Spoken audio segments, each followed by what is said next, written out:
আসসালামু আলাইকুম। এর আগের ক্লাসে আমরা মৌসুফ প্লাস সিফাত নিয়ে আলোচনা করেছি। এই ক্লাসে আমরা হরফ অফ জার নিয়ে আলোচনা করব। সুতরাং শুরু করা যাক। আল্লাহুম্মা সাল্লি ওয়া সাল্লিম আলা নবিয়িনা মুহাম্মদ।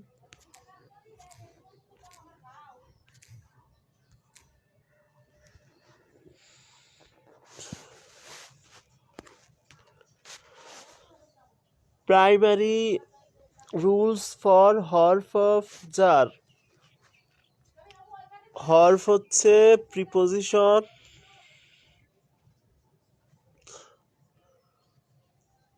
বা আর্টিকেল আর্টিকেল আর্টিকেল আর জার হচ্ছে পজেসিভ পজেসিভ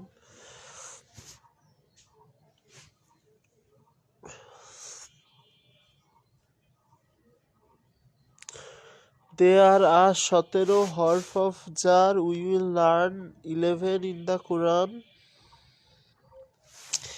যে লাম একটা হরফ এর মানে ফর, কা একটা হরফ এর মানে লাইক, বা একটা হরফ, তা একটা হরফ, তা তা মানে আল্লাহর শপথ করা, বা মানে উইথ, ওয়া মানে এবং বা শপথ করা, মিন মানে হতে, আন আন মানে অ্যাবাউট, ইলা মানে two,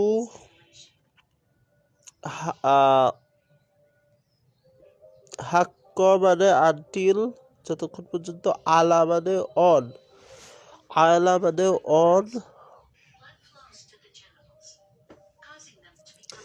when attached to a pronoun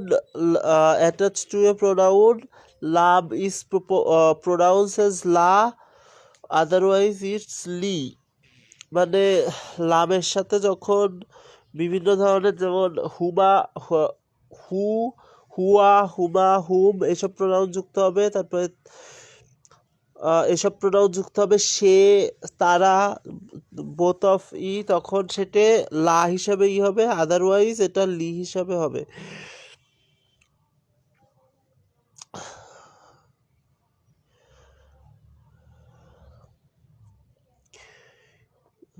কা মানে ফর আস, আর don't confuse the word of jar with the lam emphasis. The lam emphasis does not always make ism jar.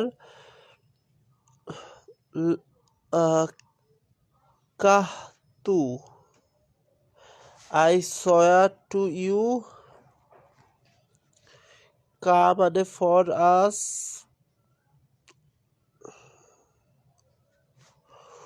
ওয়া মানে হরফ অফ জার,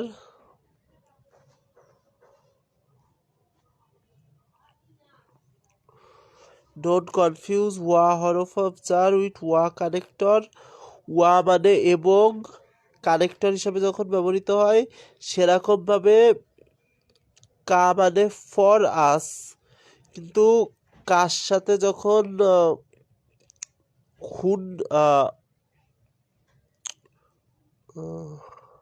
কার সাথে যখন এইটুকু ব্যবহৃত হবে তখন আই সোয়ার টু হবে।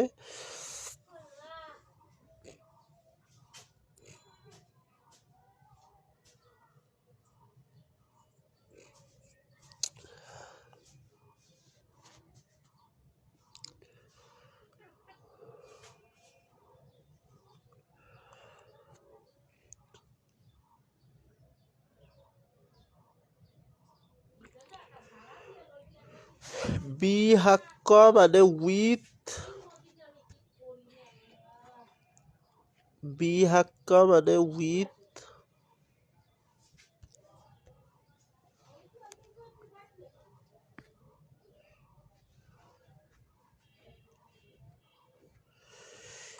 বি মানে উইথ,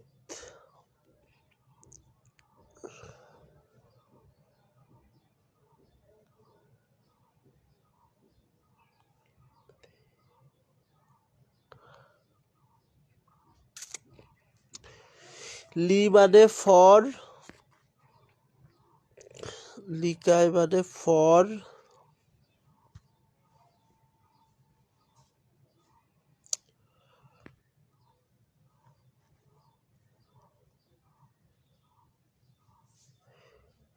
লিকুল হুমার,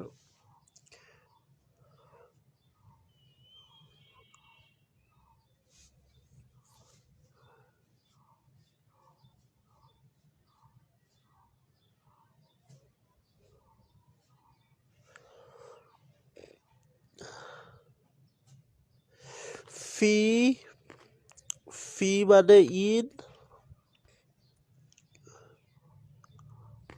ফি মানে ইন, বি মানে উইথ, একইভাবে কা,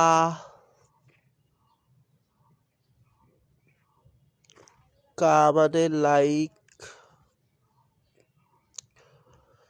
লাইক, মিন মানে ফ্রম,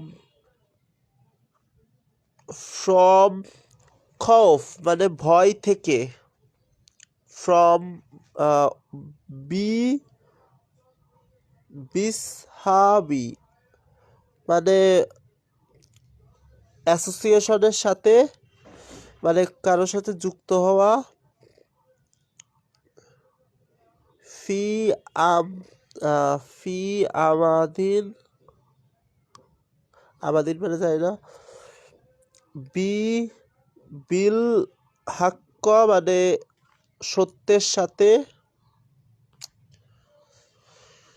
একইভাবে এইগুলো মূলত প্রিপোজিশন, প্রিপোজিশনের সাথে যখন কোনো,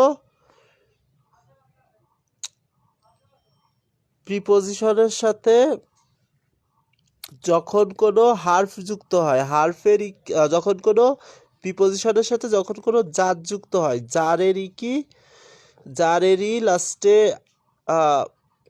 লাস্টে ই থাকে বা জের থাকে বা ডবল জের থাকে, এছাড়া সবকটার লাস্টে জের আসে বা ডবল জের আসে। সুতরাং আমরা আমাদের ক্লাস শেষ করলাম। Thank you.